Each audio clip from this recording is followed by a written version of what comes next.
Shalom, my people. Shalom. Shalom to my followers. Shalom to whosoever pass and see this video, this live stream. I just come on here to say, when the Lord plays something on your mind, you should follow it through.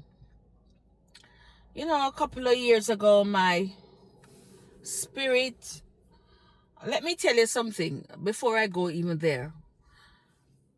I came in England from 98. Leave Jamaica for a greener pasture. You know, when you come to from Jamaica to get a better life.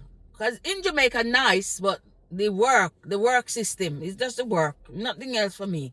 As for me, nothing else. It's just the work. Why I'm living in England. And it dawned on me, in me, not my spirit. Listen to this now. That I'm going to buy a house over here. And you know, every time I go to the bank for the money, they turn me down. So I go 4 times and they turn me down. So I come back in the house and I say, Lord, this is years ago, I'm telling you now, not now.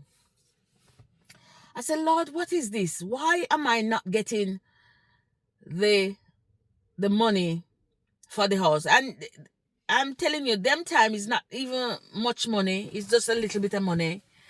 And it was dawned on me, why I'm not getting this loan for the property that I'm looking.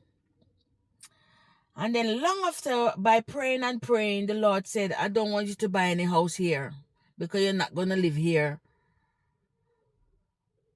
for long. But I'm living here long.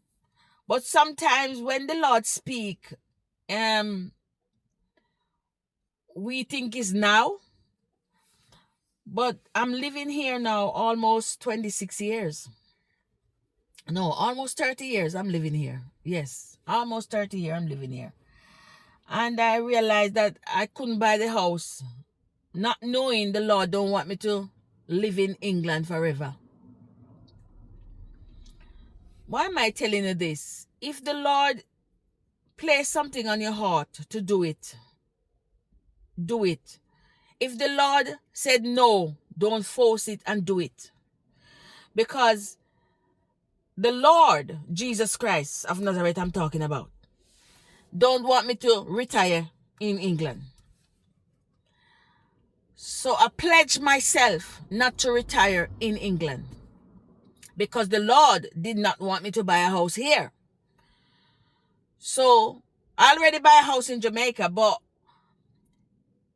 it never dawned on me that I'm not going to stay here for retirement.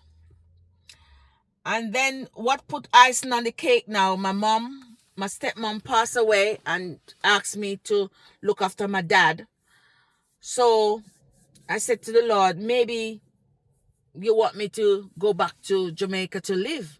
So I have to go back to Jamaica to live with my dad and to look after my dad, because I don't want to put my dad in any nursing home. If that should take place, yeah? I want my dad to be with me. I want to look after my dad. So it is dawned on me that I should go home, back to Jamaica, to retire and be with my dad. This is just part 1 of the story. I'm gonna come back with part 2 and 3. Amen? Amen.